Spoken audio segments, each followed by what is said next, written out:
ทักทายสบายดีและสวัสดีพ่อแม่พี่น้อง FC โมสุขุสุคนเนาะสิเป็น FC อยู่ฝั่งลาวหรือว่าฝั่งไทยหรือว่าอยู่ต่างประเทศทุกคนเนาะก็ยินดีต้อนรับเข้าสู่ช่อง YouTube ของบ่าวศิลัดเช่นเก่าเช่นเคยเนาะทุกคนมาพบมาพ้อกับบ่าวศิลัดในมื้อนี้ก็มีเรื่องที่บ่คาดคิดและเป็นเรื่องที่แบบบ่น่าสิเกิดขึ้นนั่นแหละทุกคนเนาะก็เป็นเรื่องความรักระหว่าง หลักข้ามโขงหรือว่าหลักข้ามฝั่งนั่นแหละทุกคนเนาะระหว่างชาวลาวกับหนุ่มไทยเฮาเนาะก็ชาวลาวเฮาก็คือทางเอื้อยหลานน้อยนั่นเด้ทุกคนเนาะเอื้อยหลานน้อยที่เคยเปิดใจถ่ายคลิปมาหลายครั้งหลายคราวเนาะจนเพิ่นนี่ก็ได้พบพ้อรักแท้กับหนุ่มฝั่งไทยเนาะทุกคนเนาะกับหนุ่มฝั่งไทยจนได้ผูกคอต่อแขนหรือว่า การสู่ขอเป็นผัวเป็นเมียกันเนาะทุกคนเนาะที่บ่าวศิลัดเคยออกมาเว้าในคลิปก่อนหั้นแต่ว่าในมื้อวานนี้ทุกคนเนาะมื้อวานนี้ก็ทางอ้ายอยู่ฝั่งไทยหรือว่าสามีของเวลาน้อยเพิ่นนั่นแหละเนาะเพิ่นก็ได้ส่งข้อความมาแล้วก็ได้มีการโทรมาบอกข่าวนั่นแหละทุกคนว่าทางเอื้อยหลาน้อยนี่หายตัวไปทุกคนเนาะหายไปแบบบ่มีร่องรอยบ่มีสาเหตุบ่รู้สาเหตุว่า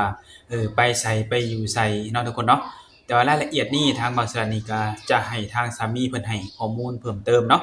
ว่าการไปเป็นมานี่เป็นจังไดแหน่ทุกคนเนาะ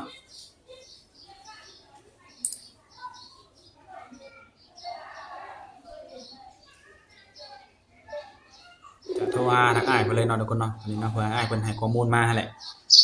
โดยสบายดีครับสบายดีครับโดยเป็นจังไดเนาะอ้ายติดต่อกันบ่ได้เลยบ่ยังบ่ได้เลยครับโอ้อยากให้อ้ายลองเล่าสาเหตุต้นปลายมันเป็นจังไดเนาะคือว่าจังว่าเพิ่นเงียบไปหั่นนะให้เริ่มต้นตั้งแต่มางานบวชเนาะครับโดยมางานบวชมี11เดือนมีนานี่แหละที่ร้อยเอ็ดโดยอยู่กันอยู่ร้อยเอ็ดเนาะอยู่ไปอยู่ข้ามไปอยู่ร้อยเอ็ดน่ะดนปานใดอ้ายมาอยู่ร้อยเอ็ดก็ตั้งแต่เวลาเราลงมาตอนใดผูกคอไม้คอมือแล้วก็เดือนพฤศจิกายนเนาะผูกคอมือกับเราโดยก็ลงมาไปปลายางอยู่พุทธมณฑลสาย4ก็บ่เป็นหยังเรื่องนั้นพอมาฮอดเดือนกุมภามีนาล่ะมางานบวชวันที่11กับวันที่8ว่างั้นโดย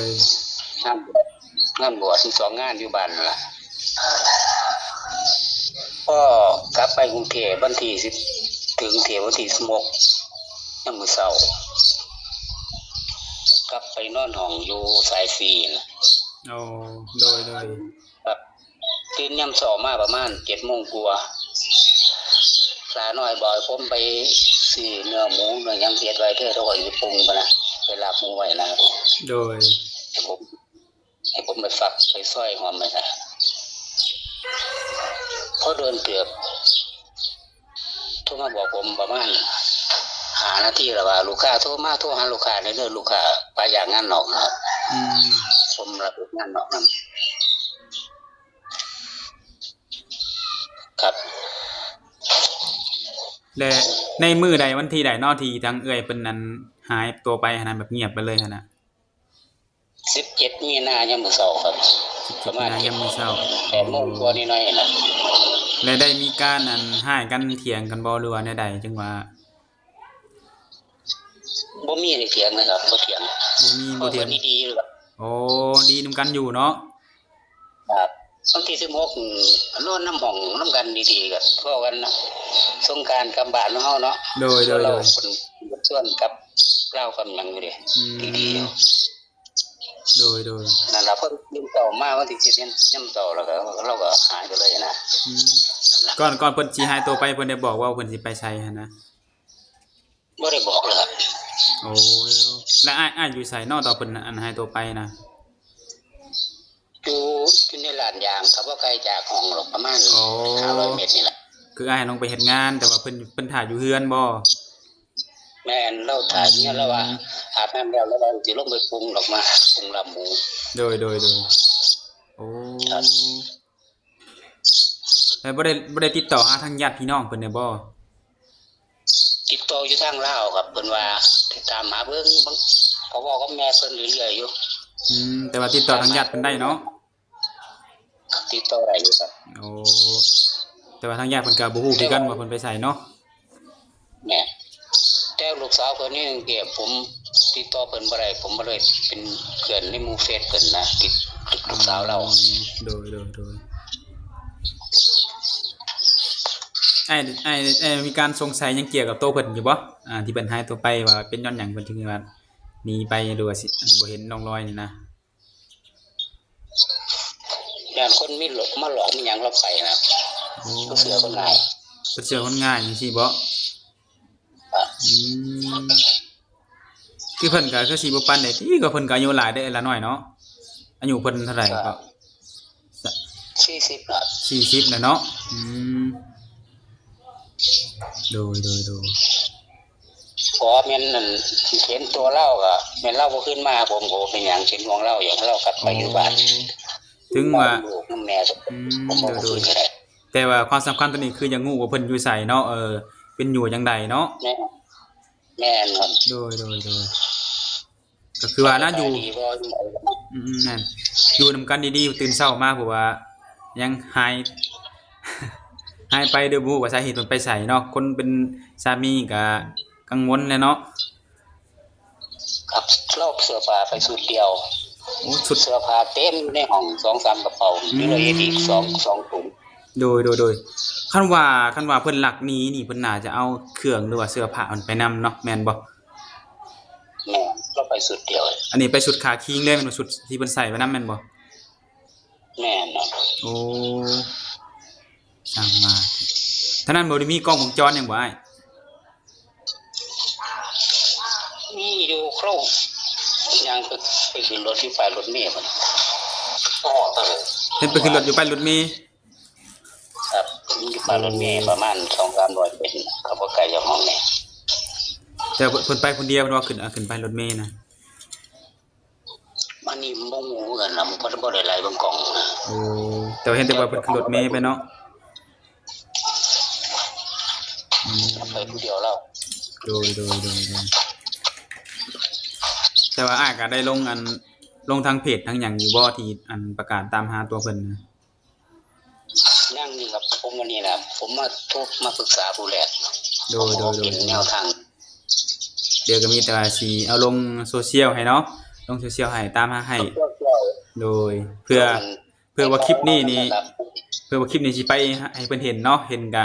ถึงเพิ่นสิบ่กลับมาก็ขอแค่แจ้งมาเนาะอยู่ดีสบายดีเนาะก็ใครแหน่แม่นบ่ มาก็ไปมีเราครับไปอยู่บ้านน้ำดูน้ำเต่าเราพุ่นล่ะ โดยที่ออกมาตามหาก็อยากรู้ว่าเพิ่นอยู่ไสเป็นอยู่จังใดเนาะเพิ่นไปแบบบ่บอกบ่กล่าวเนาะ ครับมา FC เพิ่นก็หลายอยู่ดอกที่สาระหน่อย โดยแม่น FC เพิ่นหลายอยู่ก็สิให้หมู่หั่นแหละช่วยแชร์ช่วยหยังให้เนาะครับ โดยลงรูปเล่าไว้นำเลยครับมีรูปเล่าหลายๆลงไปเลย โดยพอมีอยู่รูปเพิ่นมีอยู่เดี๋ยวเป็นจังไดก็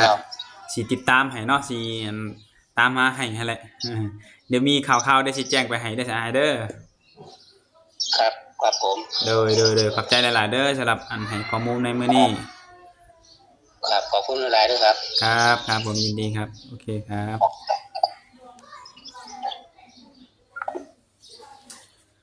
ก็ตามนี้แหละทุกคนเนาะคืออ้ายเพิ่นก็ตามหาเมียเนาะว่าซั่นซะเมียเพิ่นไป